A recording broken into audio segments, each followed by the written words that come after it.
Mes chers amis, aujourd'hui, je voudrais vous parler d'un exemple d'humilité et de charité en la personne de saint Camille de Lélis, qui parvint à cette charité débordante au point d'accomplir à l'extrême cette parole du Saint Évangile de notre Seigneur Jésus-Christ. Il n'y a pas de plus grande preuve d'amour que de donner sa vie pour ses frères. Saint Camille de Lélis fut privé de sa mère dès son berceau pendant qu'elle le portait dans son sein. Elle rêva qu'elle mettait au monde un fils qui avait une croix sur la poitrine. Il marchait et à sa suite venaient de nombreux enfants revêtus du même signe de la croix. Il eut une enfance peu vertueuse, s'engagea dans l'armée à l'âge de 17 ans. Sa jeunesse fut même débauchée. Au physique, c'était une sorte de géant de 2 mètres de haut, doué d'un tempérament violent et d'une intelligence modérée. Après la mort de son père, il fut bientôt destitué de tous ses biens à cause de sa passion pour les jeux et mena une vie de bohème durant une dizaine d'années. Des religieux capucins le prirent en pitié, d'autant qu'il avait à la jambe une blessure inguérissable et il servit donc de commissionnaire. Un jour, revenant d'une course à cheval pour le service du monastère, il est pénétré d'un vif rayon de lumière divine et se jette à terre, terrassé par l'amour de Dieu. À l'exemple de saint Paul, il se convertit et s'écrie « Pardon, mon Dieu, 1000 fois pardon. Désormais, je renonce pour jamais au monde. » Transformé par la pénitence, Camille fut admis au nombre des novices capucins et mérita, par l'édification qu'il donna, le nom de frère humble. Dieu permit que le frottement de sa bure rouvrît la plaie de sa jambe, ce qui l'obligea à quitter le couvent. Camille, obligé de renoncer à la vie monastique, s'occupa de soigner et d'édifier les malades dans les hôpitaux. C'est en voyant la négligence des employés salariés des hôpitaux que sa vocation définitive de fondateur d'un ordre d'infirmiers se révéla en lui. Nous porterons, se dit-il, la croix sur la poitrine. Sa vue nous soutiendra et nous récompensera.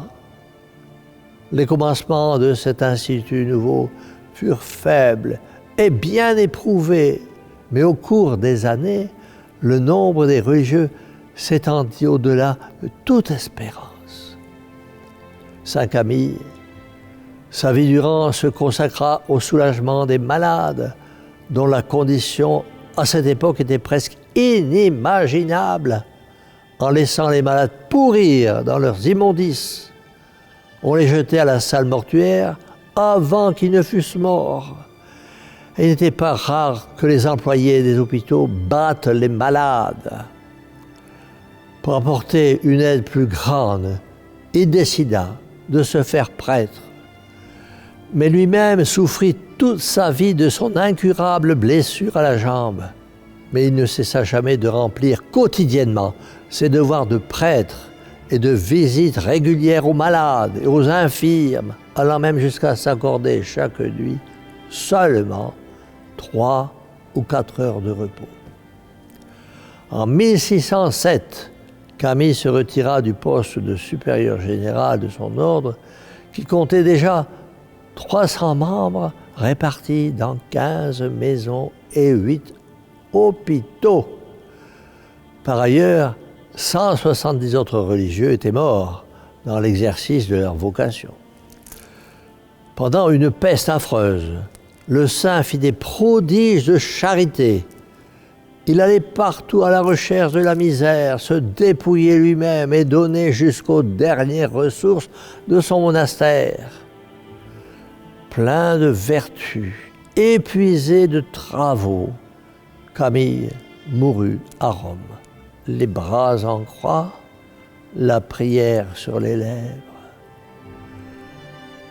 Mes chers amis, quel exemple de charité et d'humilité nous donne Saint Camille, nous qui à la moindre contrariété, à la moindre petite maladie, à la moindre parole blessante, nous nous révoltons contre Dieu et contre ceux qui nous font souffrir, en gardant la rancune au fond du cœur.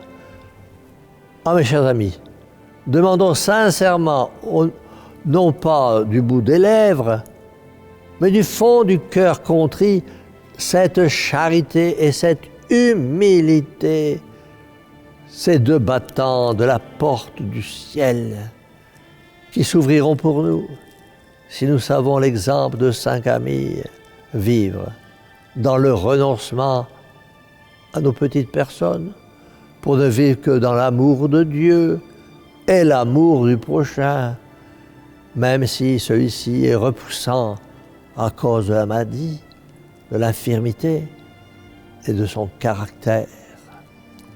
C'est pourquoi nous implorons de Marie, santé des malades, qu'elle nous vienne en aide et qu'elle vienne en aide à tous nos malades et qu'elle leur apporte le réconfort. Et si c'est la volonté de Dieu, la guérison. C'est pourquoi nous lui disons, Mère au cœur douloureux et immaculé, sauvez-nous. Et que la bénédiction du Dieu Tout-Puissant, Père, Fils et Saint-Esprit, descende sur vous tous et y demeure à jamais. Ainsi soit-il.